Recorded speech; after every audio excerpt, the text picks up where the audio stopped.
제가 이제 말씀드릴 사건도 오로지 자기의 만족을 위해서 한 사람의 영혼을 파괴하는 스토킹 얘기예요. 이 말을 되게 많이 쓰는데요. 10번 찍어 안 넘어가는 나무 없다 이런 얘기를 다들 아실 거예요. 사실 원래 이 속담의 의미는 뭔가 꾸준함, 적극적인 어떤 인간의 의지를 포기하지 말고 얘기하는 끈기 있게 하라. 네, 좋은 의미였지만 이게 찍는 대상이 사람이라면 그리고 그 사람이 원치 않았다면 이건 완전히 다른 얘기가 되고 정말 무섭고 끔찍한 얘기가 되거든요. 서울 노원구의 한 아파트. 신고를 받고 출동한 경찰은 이곳에서 새 모녀의 시신을 발견했습니다. 이 빈소를 지킨 큰딸의 친구들은 남성의 스토킹이 석 달 동안 집요하게 이어졌다고 털어놨습니다. 서울 은평구의 한 공인중개사 사무실. 50대 여성 공인중개사가 사무실에서 흉기에 찔려 숨진 채 발견됐습니다. 인터넷 방송을 하던 피해자의 딸을 오래전부터 스토킹해왔던 걸로 드러났습니다. 그게 한때는 좀 끈질기게 하면 그렇죠. 오히려 좀 낭만적인 의미를 담아서 쓰이기도 했었어요. 사실 많이 착각을 해왔던 것 같고요. 상대방이 거절하거나 이랬을 때 계속 하게 된다. 네네. 작년 10월 21일부터 스토킹 범죄 처벌 등에 관한 법률이 시행이 되면서 이제는 처벌받는 행위가 된 거죠. 헤어진 남자친구가 자신이 죽었다는 부고 문자를 보내고 공인인증서까지 도용한다면 당사자에게는 공포 그 자체겠죠. 근데 이렇게 심각한 스토킹도 처벌이 잘 안 됩니다. 스토킹은 피해자가 받는 큰 고통에 비해서 여전히 벌금 8만 원 경범죄에 해당합니다. 그래서 이걸 처벌하기 위한 관련 법안까지 발의돼 있는데 국회 문턱을 여전히 넘지 못하고 있습니다. 관련 법안이 14건이나 발의됐지만 모두 국회에서 잠자고 있습니다. 우리는 99년부터 국회에서 발의는 시도가 네. 항상 됐어요. 네. 어떤 국회든지 발의가 안 됐던 국회는 없었거든요. 근데 22년 만에 통과가 되고 이제 시행이 된 게 작년이에요. 근데 스토킹이요? 예.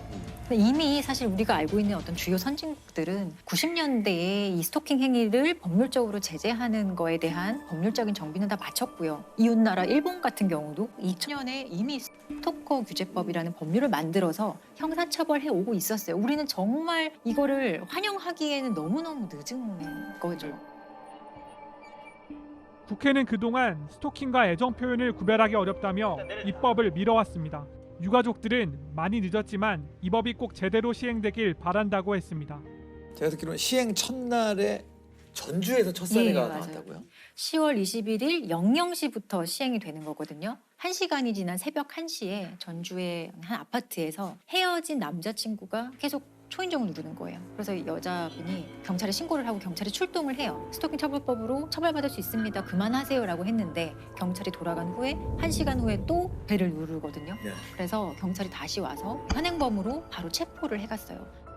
그 예전 같으면 그냥 그 경범죄 처벌법으로 방법이었으니까. 스티커 발표하고 그냥 죄의 종류가 달라진 거네요. 이게 스토킹 처벌법이 적용된 최초의 사건이 되는 거죠. 스토킹 처벌법이라는 건 정확히 어떤 거? 스토킹 처벌법은 이제 스토킹 행위에 대해서 법률이 5가지를 다 규정을 해놓고 있고요. 대표적인 게 따라가거나 접근하거나 진로를 방해하는 행위, 그리고 문자, 전화 이런 식으로 연락을 한다든지 어떤 물건을 상대방의 살고 있는 주거지나 갖다 놓는다든지 주거지 근처에 어떤 물건을 훼손한다든지. 배회하면서 지켜보는 것도 포함이 되어 있어요. 해외야. 예, 이게 스토킹의 대표적인 사례고 법률에서 규정을 하고 있어요. 이 행위가 지속적이고 반복적으로 된다면 3년 이하의 징역 또는 3천만 원 이하의 벌금에 처할 수 있는 범죄로 규정을 하고 있고, 만약에 이런 스토킹 행위를 흉기를 들고 한다거나 위험한 물건을 들고 한다, 징역 5년 이하 또는 5천만 원 이하의 벌금에 처해질 수 있도록 그 스토킹 행위를 이제 범죄로 규정을 해서 처벌하는 법률이에요.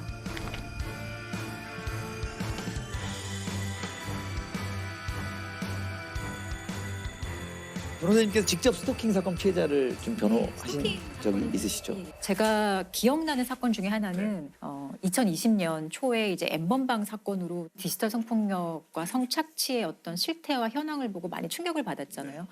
여성들을 협박해 촬영한 성착취물을 텔레그램에 유포한 이른바 N번방 사건과 관련해 경찰이 124명을 검거했습니다. 26만 명으로 추산되는 대화방 회원들에 대한 수사도 본격화하고 있습니다. 조주빈과 이제 그 성착취 영상물에 관여한 주범들의 조금 가려진 공범 하나가 있어요. 강모 씨라는 공범인데 네네. 강모 씨가 이 9년 동안 한 피해자 피해 여성을 스토킹을 했었거든요. 근데 그 혐의로도 기소가 되어서 재판을 받게 되었었고 재판 과정에서 이 스토킹 피해자를 제가 변호를 했던 사안인데 저는 이게 사실 가장 기억에 남는 스토킹 피해 사건이에요. 사건은 2012년으로 좀 거슬러 올라가게 됐는데요. 이때 처음으로 만나게 된 거죠. 이 피해자와 가해자가 만나게 됐고 피해자, 그러니까 대상자가 고등학교 때 담임 선생님이었던 여성이었어요. 학생 때 이미 스토킹을 한 거예요? 이 가해자 학생이 그러니까 당시에는 고등학생이었는데 학교 생활에 조금 적응 못하고 사회성에 조금 문제가 있어서 선생님이 여러 도움을 많이 줬다고 해요. 근데 그러던 과정에서 이 가해자는 이 선생님한테 조금 의존하게 되고 그게 발전해서 집착하게 되고 스토킹이 시작이 된 거거든요. 근데 이런 게 학교에서도 선생님이 너무 힘들고 하니까 반을 조금 분리하는 방식으로 거리를 좀 두려고 노력을 했었는데 그 과정에서 이 학생은 그걸 받아들이지 않고 자퇴를 해버려요. 그런 성향만 보더라도 사실 어떤 사람인지 대강 짐작은 아마 가실 거예요. 자퇴하고 나서 본격적인 이제 협박 형식의 스토킹이 시작이 되는데 대표적으로 커터칼을 들고 학교에 찾아와서 선생님을 협박한다든지 그리고 선생님이 살고 있는 집 앞에 빨간색 펜으로 선생님의 주민번호 그리고 같이 살고 있는 가족의 주민번호를 막 써놔요. 난 다 알고 있다는 걸 보여주는 거죠. 너의 개인정보 내가 다 알고 있어. 가족 것까지. 또 선생님의 뭐 차량을 훼손하는 것도 있었고 너무 일상적인 일이 되어버렸던 거예요. 그러니까 제자기 때문에 더 그렇죠. 누르셨을 것 같아요. 이게 되게 사실 끔찍해서 제가 다 말씀을 드리기가 어려울 정도의 행동을 해요. 근데 일단은 그 피해자분의 가족의 신상이라든가 이건 어떻게 알았을까요? 이 친구가 사회복무요원으로 한 병원에서 근무를 했었는데 그 병원에 내원한 적이 있던 선생님의 자료 쳐보면 알 수 있었던 거죠. 조주빈의 공범 강 씨는 지난 2017년 이곳에서 사회복무요원으로 근무했습니다. 자신이 스토킹하던 30대 여성의 개인정보를 빼내 수십 차례 편지와 문자메시지 등을 보내는 등 협박을 일삼다 구속됐고 그거 진짜 그런 병원이나 이런 데서 그런 정보 알 수 있는 사람도 좀 제한해야 돼. 당연히 제한해야 되고 처벌해야 됩니다. 그래서 지금 일어나는 강력범죄의 발단은 개인정보 유출이 거의 대부분이에요. 흥신소와도 연결이 되어 있고 개인정보가 사실 아무것도 아닌 것 같을 수 있지만 동기와 수단으로 활용되는 데 있어서 정말 위험한 거죠. 그래서 참다 못한 선생님이 결국에 고소를 하게 됩니다. 그때는 스토킹 처벌법이 없었지만 사실은 이런 스토킹 행위의 어떤 개별적인 행위가 현행법상의 범죄에 해당한다면 그 범죄로는 당연히 처벌이 되었거든요. 처벌 기준이 어떻게 되나요? 이 가해자 같은 경우는 상습 협박이에요. 1년 2개월의 실형을 선고받고 구치소 수감을 하게 되죠. 1년 2개월 동안. 이분이 고통받았던 기간은 1년 2개월의 형사리보다 더 힘들었을 텐데 좀 불공평하죠. 법원은 범행이 장기간 동안 이뤄졌고 협박 내용이 매우 잔혹하다면서도 피고인이 반성하고 있고 정신질환을 앓는 점을 고려했다고 밝혔습니다. 자, 그럼 1년 2개월 동안 스토킹 행위가 중단이 되었을까? 아니에요. 구치소에서도 협박 편지를 써서 선생님한테 보냅니다. 여기 있는 거? 여기도 어차피 사람 사는 곳이야. 난 반성하지 않아. 라는 취지로 선생님한테 또 협박 편지를 보내요. 선생님 얼마나 무섭겠어요. 심지어 그 교도소 안에서도 이런 식으로 협박 편지를 보냈던 아이니 출소하면 당연히 또 협박이 이어졌겠죠. 출소하기 이틀 전에 이사도 가고요. 전화번호는 이미 수없이 바꿨겠죠. 그리고 선생님이 되게 오랫동안 고생해서 주민등록번호도 변경을 합니다.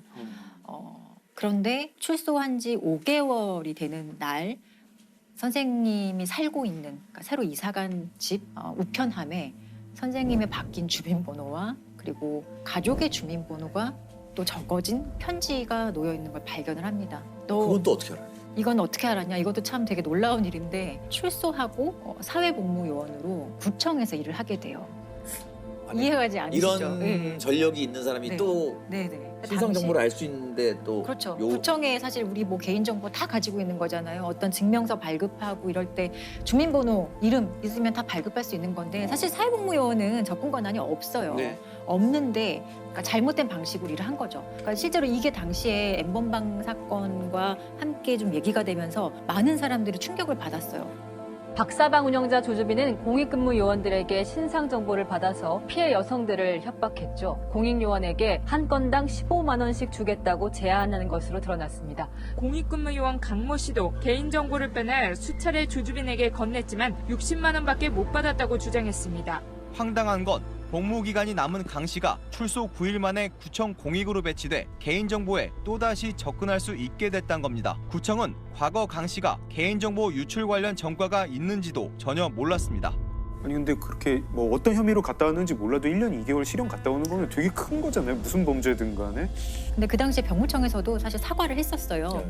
이유는 무엇이냐고 물었더니 정말 저희 납득하지 않지만 정가와 관련된 거는 너무 민감한 개인정보이기 때문에 우리는 제공받지 않는다. 몰랐다는 거예요. 그 개인정보는 보호가 되는 거죠. 아니 근데 우리가 보호해줄 사람 보호, 이런 식의 보호를 하기 위해서 개인정보법 같은 게 있는 게 아니거든요. 아무튼 얘는 사회복무요원으로 구청에 다시 들어가서 일을 해요. 개인정보와 관련된 일을. 그리고 조주빈 등과 함께 교류하면서 협박의 방식이나 이런 게 더 심해졌겠죠.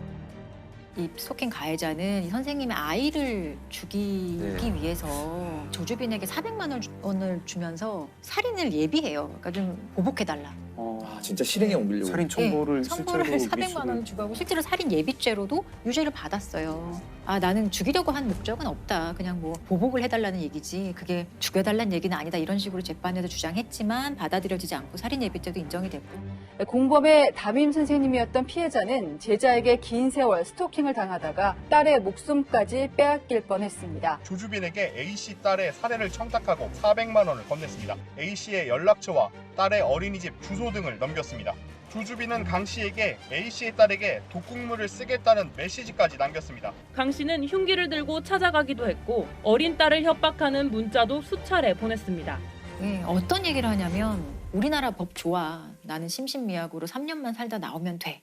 이런 말을 아무렇지도 않게 해요. 그래서 선생님이 결국에는 도저히 참을 수 없어서 이제 또 다시 고소를 했고 이 N번방의 사건과 함께 이제 사건이 진행돼서 13년형이 이제 확정이 된 상태예요. 13년 뒤에 선생님한테는 13년도 그렇죠. 이 13년 뒤가 문제죠, 실제로는. 지금 나이가 20대인 거죠. 네. 그러니까요. N번방 관련된 피고인들은 다 20대 초중반. 그래서 선생님이 이 고소를 한 이후에 너무너무 고통스러워서 이 신상 공개를 좀 요구를 해요. 이 가해자 좀 신상 공개를 해서 사람들이 좀 모두 알아봤으면 좋겠다라는 식으로 국민청원을 하고 그 국민청원에 51만 명이나 사실 동의를 했고 당시에는 되게 뜨거운 이슈였어요. 청원글은 게시 하루 만에 30만 명 가까이 동의하는 등 큰 호응을 얻고 있습니다. 청원인은 강 씨 신상 정보를 제발 공개해달라며 신상 공개가 안 된다면 그 다음 누군가가 이 세상에 없을 수도 있다고 호소했습니다. 좀 이런 얘기를 올리신 게 있는데 사실 이게 되게 스토킹 피해자가 겪는 전형적인 고통과 끔찍함과 어떤 무력감을 잘 담은 것 같아서 제가 한번 읽어드릴게요. 실형을 살고 나와도 달라진 것이 없는데 저는 이제 어떻게 해야 할까요? 아이의 이름, 주민번호, 어린이집까지 모두 다 알고 있는데 이제는 어떻게 도망갈 수 있을까요? 저에겐 이름이 몇 개가 생길까요? 주차장에서 언제쯤이면 마음 편히 집에 들어갈 수 있을까요? 지금은 아이가 어려 부모가 옆에 있지만 나중에는 그 사람 얼굴도 모르는 우리 아이에게 무슨 일이 벌어지면 전 어떻게 살 수 있을까요? 언제쯤이면 발 뻗고 잘 수 있을까요? 라는 얘기를 했는데 너무 무섭죠. 이게 스토킹이 되게 막연하다고 생각하실 수 있지만 실제로 그냥 이 사건 한 번만 이 피해자 입장에서 바라봐 준다면 하루를 그냥 온전하게 보내기도 정말 어려운 게 스토킹 피해거든요.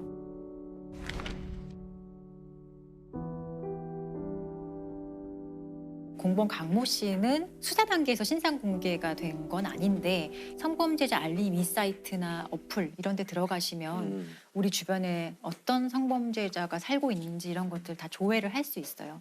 그 피해자분 변호를 하셨으니까 이 강 씨를 재판장에서 직접 보셨을 것 같은데 어떠셨어요? 사실 대부분의 피고인들은 그렇게 특별한 인상을 주지 않아요. 그냥 아휴 또 저런 애가 있네 뭐 이런 생각을 저는 하는데 첫 재판에서 그 강모 씨를 처음 보고 저는 조금 놀랐던 게 재판을 자기가 막 주도하려고 했었어요. 자기 변호인도 있는데 자기가 먼저 막 얘기를 하고 아주 당당하고 거침없이 막 얘기를 하는 그 애티튜드의 문제였다고 생각을 해요. 사실 피고인들의 진심 어린 반성 이런 거는 저는 그런 거는 기대하지 않는 사람 중에 하나거든요. 그거는 신도 몰라요. 피고인 본인만 알아요. 내가 진심으로 반성하는지 안 하는지. 그렇지만 법정에 와서는 그래도 반성하는 척하는 쇼는 다 하거든요. 근데 그러한 쇼도 전혀 하지 않았던 상당히 특이한 사람. 최후 변론하는 과정에서 이 피고인이 어떻게 얘기를 했냐면 전 되게 놀랐었어요. 이런 얘기를. 이 나라는 발달 장애가 죄악이다. 따라서 저는 이 나라를 떠나서 다시는 살아오지 않기 위해서 총력을 다할 것이다. 제가 법적, 생물학적 한국인이란 게 부끄럽습니다. 이런 얘기를 하거든요. 또 나라 탓하는 거. 이게 그렇죠. 자기는 장애가 좀 있고 우리나라가 제대로 날 돌보지 못했어. 그래서 난 우리나라가 싫어. 떠날 거야. 자기가 말도 안 되게 재판에서 이런 얘기를 한다는 게 사실 일반 사람이 되게 이해하기 어렵거든요. 제가 지금 무슨 말 하나 저기에 앉아서 그런 생각을 들 정도로 법정에서도 이런 얘기를 많이 했던 거고. 반성문도 제출. 네, 했죠. 그렇지만 판사가 이건 반성하는 게 아니야 라고까지 얘기할 정도로 본인이 억울하다는 취지에 이 사건으로 인해서 나와 가족이 얼마나 고통받는지에 대해서 좀 더 어필하고 싶었던 것 같아요. 내가 피해자일 수 있다. 내가 피해자다라는 얘기를 더 하고 싶었던 것 같아요. 타인의 고통을 못 느끼는 예, 공감 능력 같은 게 전혀 제로인 거죠. 반성의 의미 이런 것들은 판결문에 전혀 들어가 있지 않습니다. 공익근무요원 강모 씨는 따끔한 질타를 받았습니다. 법원에 낸 반성문 때문이었는데요. 강 씨가 진심으로 반성하기보단 판사님은 교정기관에 수용된 적 없으셔서 모를 것이다란 취지의 내용을 담았기 때문입니다. 재판장은 강 씨가 범행 내용이 안 좋은데도 자꾸 억울하다는 태도를 보이고 있다고 지적했습니다. 이런 반성문은 안 내는 게 낫다. 반성 태도를 알리고 싶다면 생각을 하고 쓰라고도 했습니다. 그렇죠. 일단은 지금 이제 스토킹 법이 개정되면서 몇 가지 아쉬운 점들이 이 범죄를 저지른 사람들이 이런 정상적인 사고가 아니라면 뭐 형량도 강하게 처벌하기 중요하지만 치료적 개입이 반드시 되지 않는다면 그냥 들어갔다 나왔다 반복되는 것밖에 안 된다. 이런 의견들이 많죠. 일단은 스토킹의 행위, 스토킹 가해자에 대해서 처벌을 하는 게 목적인 법률이기는 해요. 아직은 스토킹 피해자에 대해서 좀 충분한 피해 보호라든지 예방을 하기 위한 법률이라고 보기는 좀 무리가 있어요. 보면 아까 지금 얘기 들어보면 한계도 분명히 보이는 것 같고 좀 문제점들이 좀 보이는 것 같아요. 예. 근데 이런 문제가 있을 때는 사실은 법률이 완벽할 수는 없거든요. 심지어 처음 입법된 법률이기 때문에 그런 문제점을 빨리빨리 파악하고 사실 개정을 하는 거는 제정하는 것보다 훨씬 쉽잖아요. 그러니까 현장의 피해자들이 어떤 고통을 겪고 있는지 그리고 스토킹 범죄라는 게 아주 특성이 분명한 범죄거든요. 창의적으로 진화하는 방식이기 때문에 그런 범죄의 특성을 파악해서 끊임없이 법률이 따라가야 돼요. 법률이 절대 앞서갈 수는 없거든요. 네, 법률은 뒤따라가야 돼요. 계속 예, 계속 개정에 좀 적극적이어야 할 필요가 있는 거예요. 그리고 정말 아까도 말씀드린 정말 강조하고 싶은 거는 상대가 조금이라도 싫어하는 걸 본인이 알았다. 하지 말아야 돼요. 근데 또 그걸 모르는 사람이 또 많죠. 관심도 없고 배려도 없고 공감도 못하는 사람들이 많죠.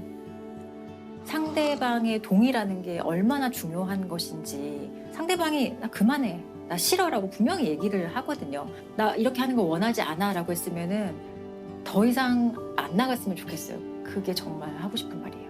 그럼 많은 일들이 해결돼요, 정말로. 내가 부릴 수 있는 자유는 상대의 코끝 앞에서 멈춰야 된다는 얘기 있잖아요. 오늘 어록을 많이 남기고 계시네.